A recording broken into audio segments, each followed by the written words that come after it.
जय श्री कृष्णा। मैं आचार्य प्रवीण तिवारी। आज की जो चर्चा है वह हो चुके विवाह को टूटने से बचाने के विषय में है। अक्सर देखने को मिला है कि विवाह के कुछ दिन पर्यंत ही पति पत्नी में झगड़े शुरू हो जाते हैं और वह विवाह ज़्यादा दिन तक नहीं चल पाता है। तो ऐसे में क्या करना चाहिए? शास्त्रीय ज्योतिषीय उपाय क्या है? तो विवाह केवल दो स्त्री पुरुष के बीच का संबंध नहीं है, यह दो परिवारों को भी जोड़ता है। इसलिए विवाह का सफल होना जरूरी है। लेकिन आजकल स्त्री और पुरुष दोनों में सहनशीलता की कमी और गुरूर के कारण कई विवाह थोड़े समय में ही टूट जाते हैं। इससे दोनों परिवारों के बीच भी विवाद पैदा होते हैं और सामाजिक रूप से कई बार अपमानजनक स्थितियों का सामना करना पड़ता है। ज्योतिषीय दृष्टि से देखा जाए तो विवाह टूटने के कई कारण होते हैं। इनमें से सबसे प्रमुख कारण स्त्री या पुरुष में से किसी एक को मंगल दोष होना, इसके अलावा कुंडलियों का सही मिलान नहीं होना, नाड़ी दोष होना, स्त्री या पुरुष की जन्म कुंडली के सप्तम स्थान में दूषित ग्रहों का होना, सप्तम भाव में ग्रहण दोष होना जैसे अनेक कारण हो सकते हैं। यदि ऐसा कोई दोष हो और विवाह टूटने की कगार तक पहुंच गया हो तो शास्त्रों में कुछ उपाय बताए गए हैं जिससे टूटते रिश्तों को बचाया जा सकता है।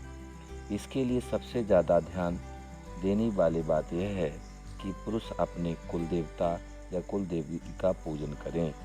अपने पूर्वजों के निमित्त दान, तर्पण, पिंड दान करवाएं, क्योंकि परिवार टूटने के पीछे कहीं ना कहीं पितरों की असंतुष्टि भी होती है।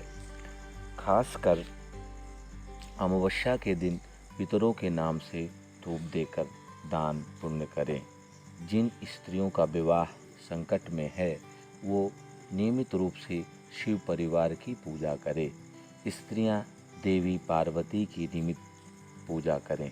उन्हें प्रत्येक गुरुवार को सुहाग की सामग्री भेंट करें।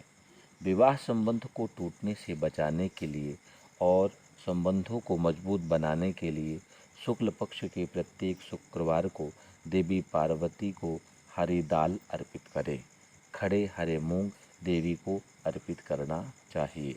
विवाह सुख की प्राप्ति के लिए प्रत्येक सोमवार को सफ़ेद शिवलिंग प्रतिष्ठित पर कच्चे दूध से स्नान कराना चाहिए।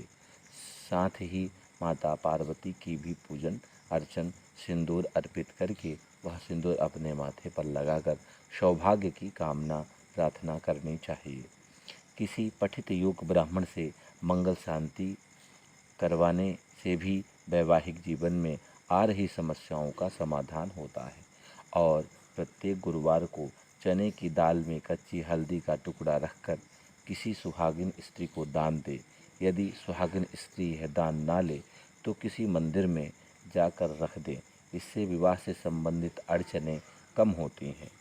अक्सर वैवाहिक जीवन को तोड़ने में सबसे बड़ी भूमिका शनिदेव निभाते हैं, ऐसा विद्वानों का मानना है। अगर शनि का संबंध विवाह भाव या इसके ग्रह से हो तो विवाह भंग योग बनता है और ऐसा योग बनता है तो इसमें घर के लोगों का ज़्यादातर हाथ होता है, ज़्यादा जिम्मेदारी होती है। इसका उपाय यह है कि नित्य शिव पूजन और हर शनिवार लोहे के बर्तन में सरसों का तेल का दान करें।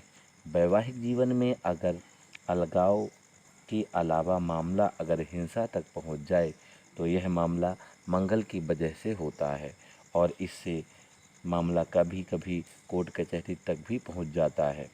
मंगल का उपाय करने में समझदारी होगी। वैदिक ब्राह्मणों से मिलकर उपाय करावे। हर मंगलवार को निर्धनों को मीठी चीज़ों का दान करें। लाल रंग का प्रयोग कम करें।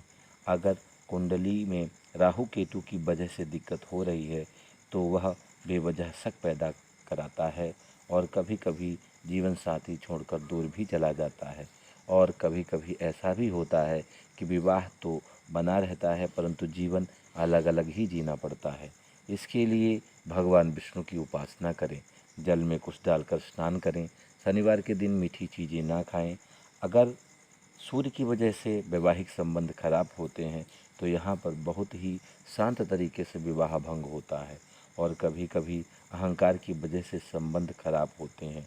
इसके लिए रोली मिलाकर जल सूर्य अर्घ दें। एक तांबे का छल्ला अवश्य पहने, गुलाबी रंग के वस्त्र पहने, इससे भी समस्याओं का निदान कभी कभी हो जाता है। कभी कभी बृहस्पति सप्तम भाव में हो तो जातक अविवाहित भी रहता है। अगर बृहस्पति अच्छा है तो पीली वस्तुओं का दान ना करें। बृहस्पति अगर खराब है तो पीली वस्तुओं का दान एवं केले का दान अवश्य करें। अगर शुक्र खराब है तो वैवाहिक जीवन अच्छा नहीं हो सकता।